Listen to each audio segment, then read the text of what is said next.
Information discussed in this podcast may be sensitive in nature to some listeners. Listener discretion is advised.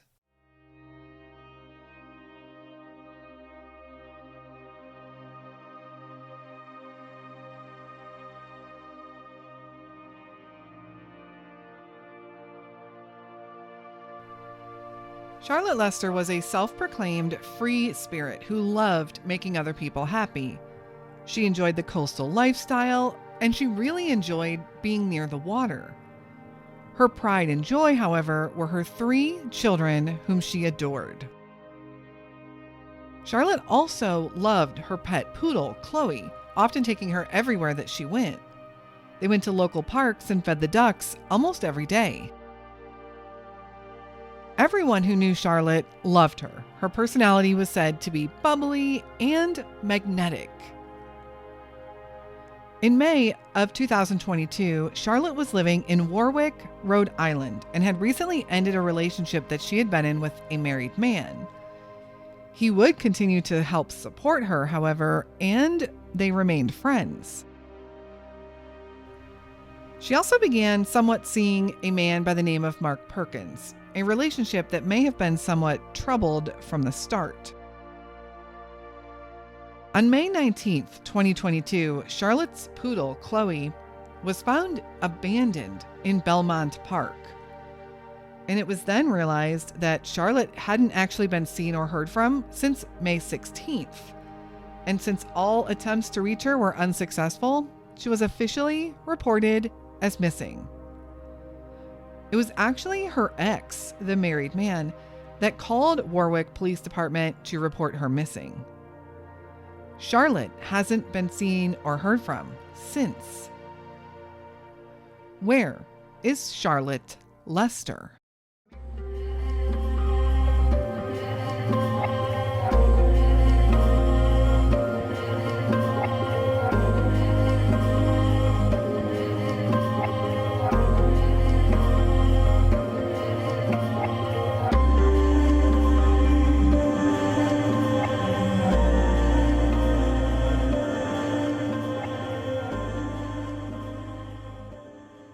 Hello, and welcome back to the Where Are They podcast and another unsolved missing person story.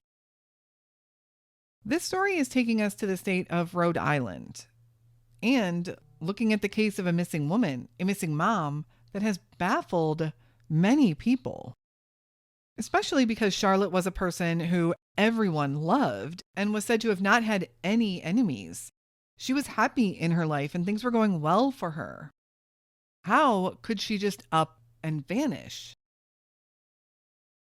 A quick reminder that all of our contact information can be found in the show notes, including my email, and you can always reach out via the website as well, wherearetheypodcast.com.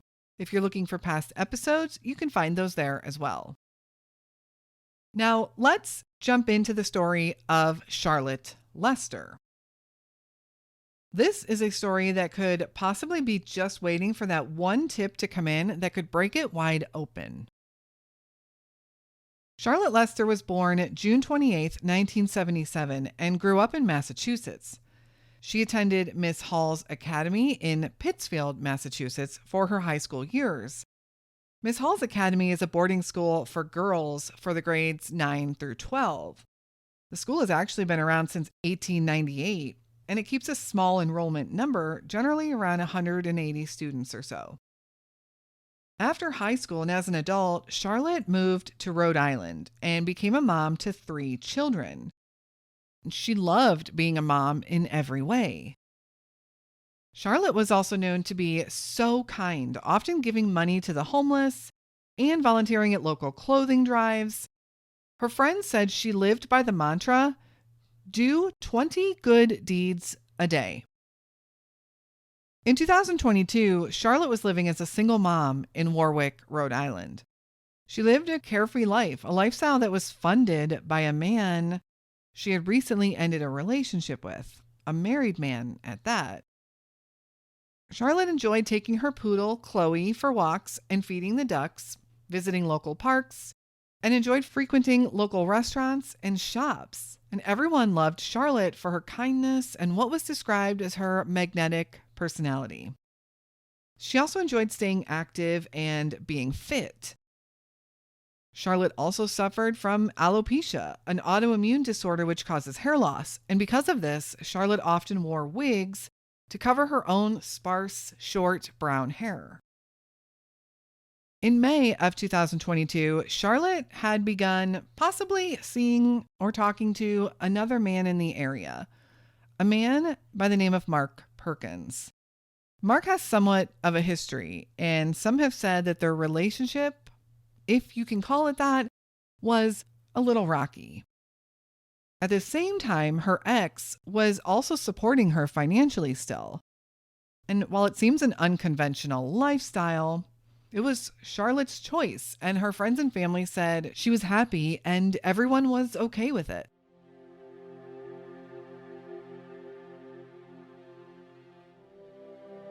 The disappearance.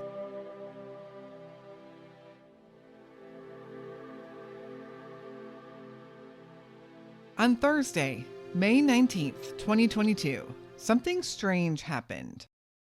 Chloe, Charlotte's beloved poodle, was found abandoned at Belmont Park. It's unclear who found her or how she was discovered, but since Charlotte would never abandon Chloe, alarm bells immediately went off. Belmont Park is about 5 miles from Charlotte's home. There is never any reason Chloe would be separated from Charlotte, so something was very, very wrong. Attempts to reach Charlotte now from her family and friends were also continuously unsuccessful. It would actually be Charlotte's ex, the married man, that called Warwick police and reported her officially missing. The police took the report right away and by all accounts took the case seriously from the beginning, something we don't always see, especially in missing adult cases. So kudos to the Warwick Police Department for that. Although Chloe was found on May 19th, it was learned that no one had actually seen or heard from Charlotte since Monday, May 16th, a full 3 days earlier. Where had Charlotte been, and how did Chloe get to Belmont Park? How long had Chloe even been there? It was also discovered that her pickup truck, a red 2006 Toyota Tacoma, was also missing. So the search for Charlotte now included the search for her missing vehicle, and alerts were issued. Charlotte Lester had vanished and left behind no clues.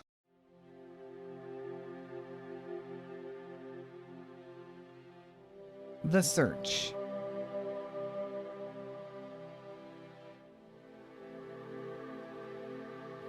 Where does one even begin to search for a missing person that has left behind 0 clues?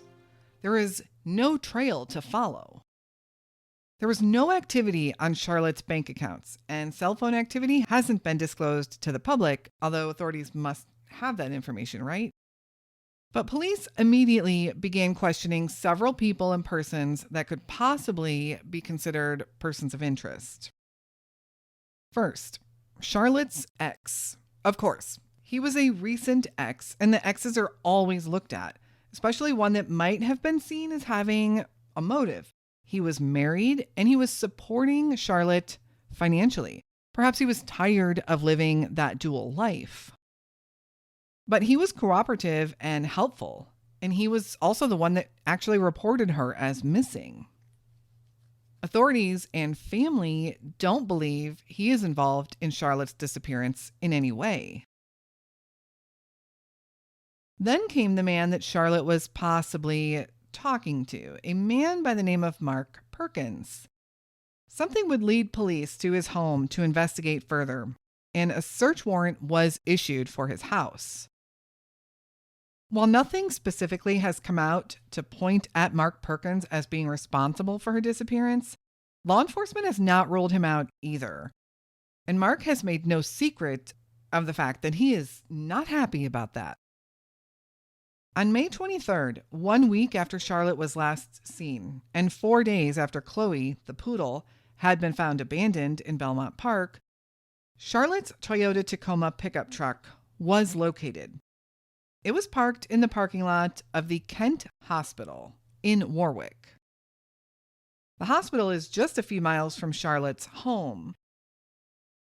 And a quick check with the hospital found that there was no record of Charlotte being at the hospital for any reason during that time frame. A search of the truck and the wooded area next to it did turn up some articles of interest, according to law enforcement. What the items are, however, have not been made public, but one detective did say that they did appear to be related to her disappearance. What's also interesting is Mark Perkins' family also began questioning Mark, and two different stories would come out about whether he saw Charlotte on May 16th or not. So why was Mark changing his story of when he last saw Charlotte? He told his family that he hadn't seen Charlotte in over a week leading up to her disappearance, but he told authorities otherwise. It was also discovered that Mark had recently bought a new mattress, and when pressed about this, he insisted that he bought the mattress a day before Charlotte went missing, and he had receipts to prove it. But did he? I haven't seen the actual receipt released, and I also wonder if he's talking about the day before she was last seen, possibly the day she went missing, May 16th, or the day she was actually reported as missing, May 19th.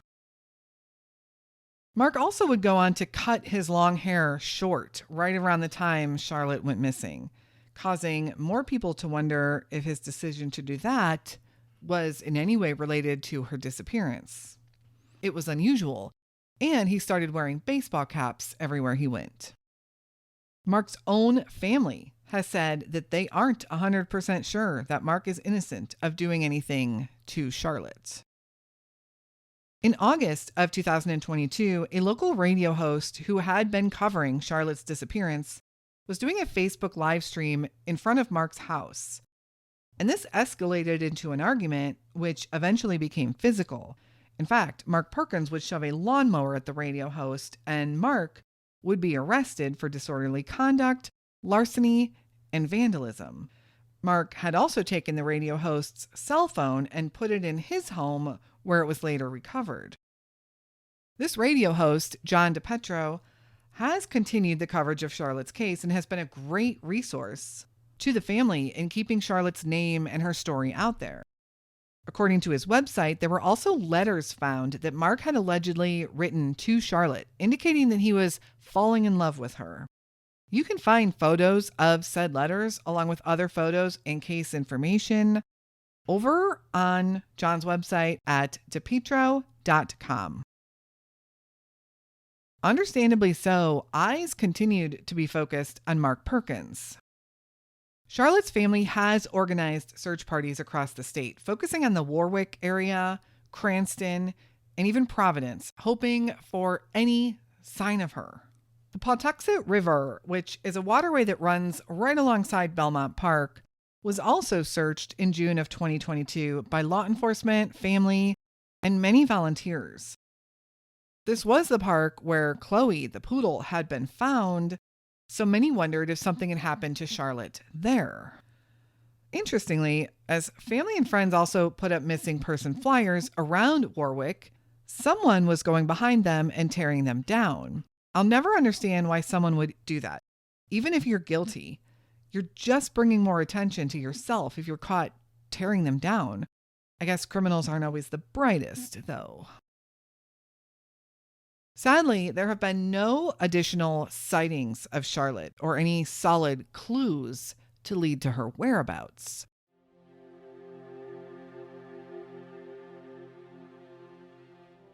Warwick, Rhode Island.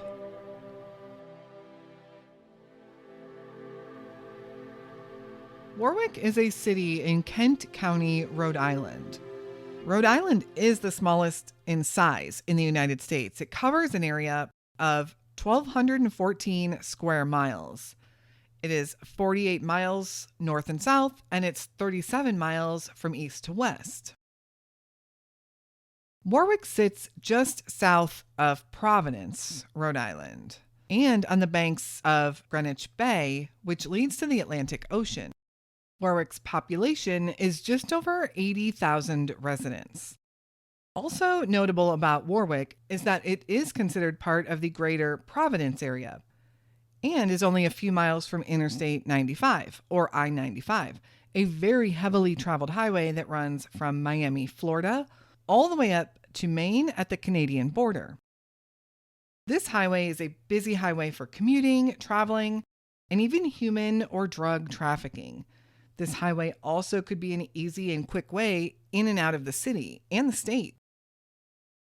Charlotte herself lived on Post Road. Specifically, her last known location was said to be the 3400 block of Post Road. Post Road is a 2-lane highway in most places, but it is a very busy road. Houses are pretty close together, and there are some small businesses scattered throughout. That area of Post Road is also within walking distance of Apponaug Cove.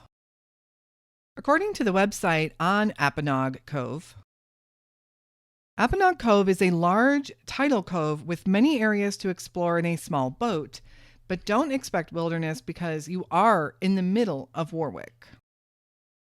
The house that belonged to Mark Perkins, the house that was searched and remains a focal point in the investigation for Charlotte, is located on Staples Avenue in Warwick. Staples Avenue is less than a mile from Post Road, so it would make sense that Charlotte might have been able to walk over to Mark's house. Staples Avenue is also within walking distance of the waterfront. Charlotte was last seen or heard from on May 16th, near her own home. It is believed that Mark possibly was on his way to go visit her at her place that evening. But it's unknown where she went from there or how she even got there. Her dog was found across town, and her truck was found later parked at the hospital. It's a shame they couldn't find any surveillance footage to see who parked the truck there in that lot and when they put it there. Warwick itself is ranked a 37 by NeighborhoodScout.com, meaning it is safer than 37% of other U.S. cities. However, within Rhode Island itself, it's considered one of the safest cities and best places to live. But of course, bad things can happen anywhere. Statistics don't really matter to the person and their family that is the victim of a crime. Warwick also brings in its fair share of tourists. It is known as one of the best shopping areas of Rhode Island, and it offers up 39 miles of coastline. Many consider Warwick the picture-perfect essence of a New England small town, with waterfront dining, old historic homes and buildings, and even horseback riding on the beach. So where are we now? We have very few clues or leads, at least that has been made public. What do you think happened to Charlotte? Do you think there are enough signs pointing to Mark Perkins, or is he possibly a red herring? Charlotte Lester is described as a Caucasian female, standing around 5'6" tall and weighing around 130 pounds when she was last seen in May of 2022. She has short brown hair and brown eyes, but she often wears wigs due to her alopecia. It is not known what clothing she might have been wearing. She was 44 years old when she was last seen and would today be 46. Anyone with any information is asked to call the Warwick Police Department at 401-468-4200. Despite the fact that there have been no arrests in her case and that she has not been found, Charlotte's family believes that Warwick Police Department has given this case their all. They have fought for justice alongside the family and are doing everything they can. And it's so refreshing to hear that in a missing persons case. The family has set up a Facebook page, Help Us Find Charlotte. Please give them a follow and show your support to the family. They do try to post regular updates over there. And getting more exposure to her case and to that social media page is a numbers game. The more people that like and follow, the more Facebook itself will promote the page. They also encourage the hashtag Justice for Charlotte on all other social media platforms. So let's share her story, her name, and let's keep the pressure on to find Charlotte. No matter what the outcome here, she needs to be brought home. For those also wondering, her dog Chloe was adopted into a loving home, and that update was shared on their Facebook page also. Charlotte loved Chloe to pieces, and I'm sure she'd be happy to know that she's being well taken care of. Authorities have said this is still a very active case and very far from going cold. They hope to solve it very soon, and they continue to push the public for leads and tips and answers. Thank you so much for listening to Charlotte's story today. This woman is so missed by so many people, and if someone out there has committed a crime, they need to be taken off the streets. There does need to be justice for Charlotte. I will be keeping a close eye on this case, as I do with all cases, but I really do feel this one might be very close to being resolved. Be sure you are following us over on the socials. You can find us on Facebook, Twitter, and Instagram. All those links will be in the show notes. If you do have any case suggestions for us, those hometown, those lesser known cases, those stories that need more media coverage, please send them over via email to canwefindthem@gmail.com or via social media or on our website, where you can also find all of our past episodes. Our website is wherearetheypodcast.com. Again, thank you all so much for listening to Charlotte's story today and the stories of all the missing persons we cover. Someone out there is likely to know something. We will be back again very soon with another unsolved missing persons case. And until then, stay safe and hug your loved ones.